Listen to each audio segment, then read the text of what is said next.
Emmanuel Piette, médecin départemental de PMI en Seine-Saint-Denis. Je coordonne depuis 30 ans la campagne de prévention des agressions sexuelles, la maltraitance à l'encontre des enfants. Et puis, je suis présidente du collectif Féministes contre le viol. La prise en charge d'un enfant victime de maltraitance grave, c'est quelque chose qui doit démarrer à partir du moment où on a un vrai diagnostic. Par exemple, l'enfant a été victime d'agression sexuelle, ou par exemple, l'enfant a été victime de torture, de violence. Alors, je vais prendre un exemple parce que je pense que c'est peut-être ça qui est le plus facile. Admettons qu'un enfant, un petit Nicolas, 4 ans et demi, ait dit à quelqu'un, hier, mon papa m'a obligé à lui sucer le zizi. Si je pense à cette phrase-là, je pense qu'il y a une prise en charge immédiate. Il faudrait dire quelque chose tout de suite à cet enfant. Il faudrait lui dire, ton papa n'a pas le droit, tu n'y es pour rien et je vais t'aider. Et ça, je pense que c'est extrêmement important parce qu'on va remettre tout de suite la chose à l'endroit. C'est le papa qui a fait quelque chose qu'il n'avait pas le droit. Nicolas y est pour rien et je vais l'aider. Ça veut dire deux choses. Ça veut dire que j'ai pris en compte ce qui s'est passé, que je l'ai entendu, que je ne l'ai pas minimisé. Et c'est important parce que ce qu'on voit, c'est qu'en général, on minimise ce que l'enfant a dit. Si je réfléchis à cette phrase, ton papa m'a obligé, hier, mon papa m'a obligé à lui sucer le zizi, c'est une urgence. Pourquoi c'est une urgence? Parce que c'était hier, donc on est dans le flagrant délit.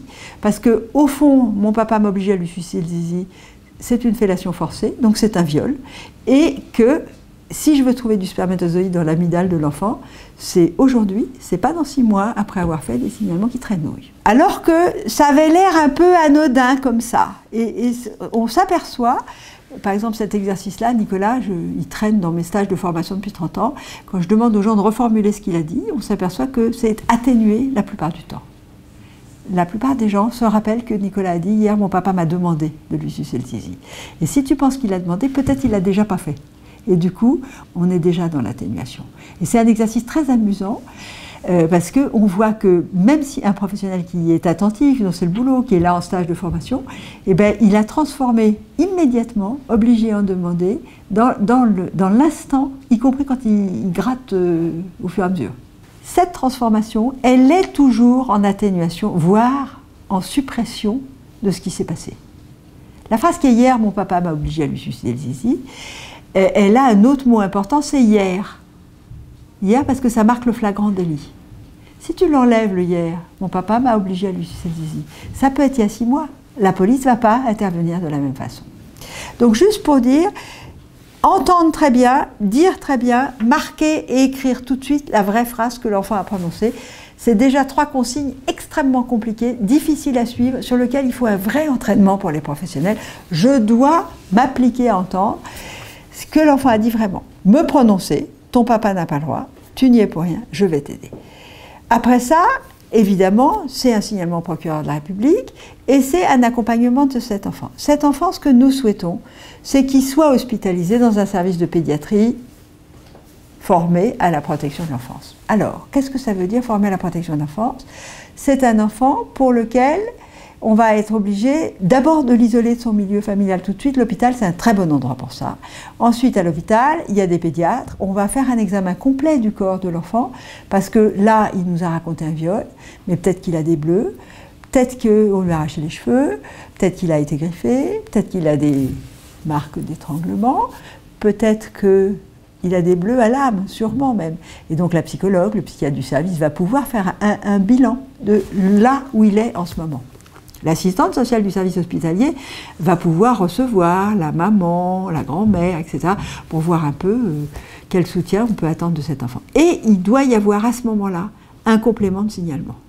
C'est peut-être la garantie que pour Nicolas, l'affaire judiciaire soit bien prise en charge. Un enfant qui raconte un viol, la veille, alors peut-être qu'il y aura du sperme dans le médial, mais c'est assez rare. En vrai, ce qui est important, c'est qu'il y ait un complément de signalement pour qu'on essaye de comprendre comment et qu'est-ce qu'on va faire avec cet enfant-là. Une ordonnance de placement provisoire de 7 jours en vue d'une hospitalisation me semble très importante. Le moment de l'agression, hier, mon papa m'a obligé de lui sucer le zizi, pour l'enfant, c'est quelque chose. Il vient de changer de planète. Il avait un papa, c'est devenu un violeur. Son papa s'est transformé en Hulk. C'est très impressionnant. Ça fait très peur. Et ces enfants risquent de développer des syndromes post-traumatiques massifs. La plupart du temps, au moment où ça arrive, où c'est si impressionnant, si terrorisant, il y a une dissociation qui va s'effectuer. Le petit ne va plus être vraiment là au moment-là. Il ne va plus bien se rappeler. Il va avoir eu tellement peur qu'il risque d'avoir des angoisses qui vont se répéter, ou des cauchemars, ou des choses comme ça, qui font qu'il ne va pas être toujours là après. Et on a besoin de lui raconter une histoire. Ce qu'on voit très bien dans ces histoires-là, c'est qu'on se dit les petits, il ne va pas s'en rappeler, on n'en parle plus. Et ça, c'est catastrophique. Parce qu'au fond, les enfants risquent de développer des symptômes qui n'auront plus aucun sens pour personne, et pour lui, et qui va croire qu'il est fou.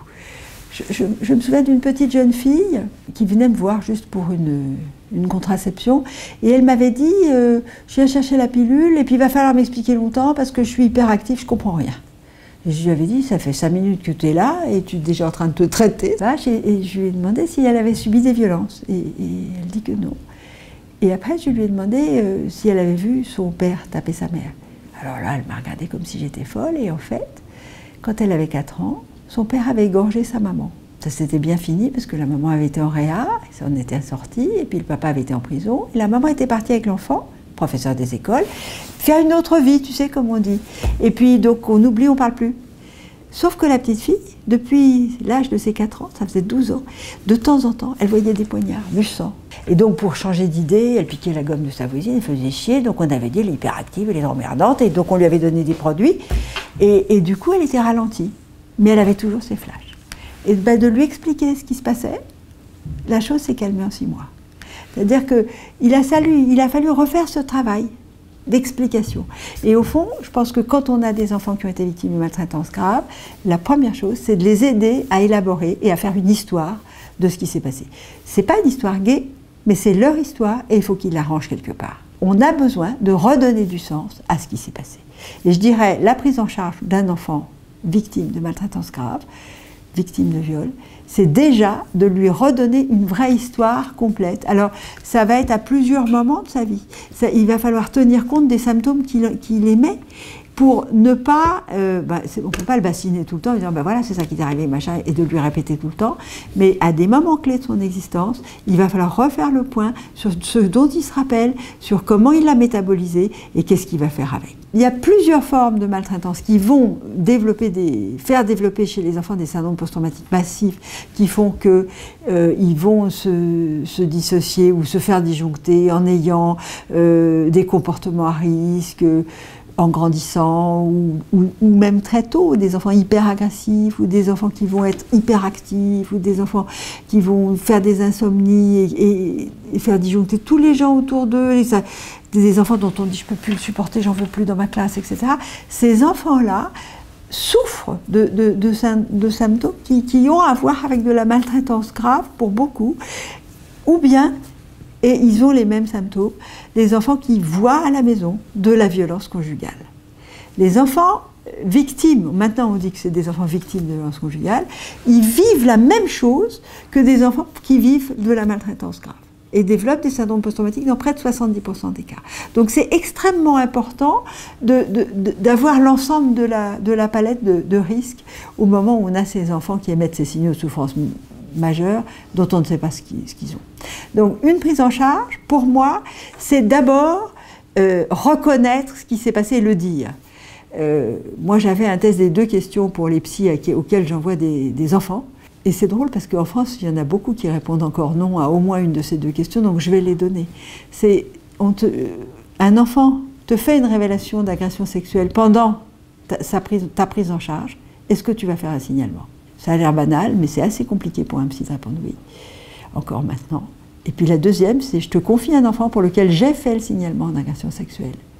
Est-ce que tu veux bien commencer ta thérapie en disant que tu sais ce qui s'est passé, que l'agresseur n'avait pas le droit et que l'enfant y est pour rien? Si tu ne réponds pas oui à ces 2 questions, je ne te confierai aucun enfant pour la prise en charge. Ces enfants ont besoin qu'on reconnaisse ce qui leur est arrivé pour leur donner du sens et pour les aider à grandir.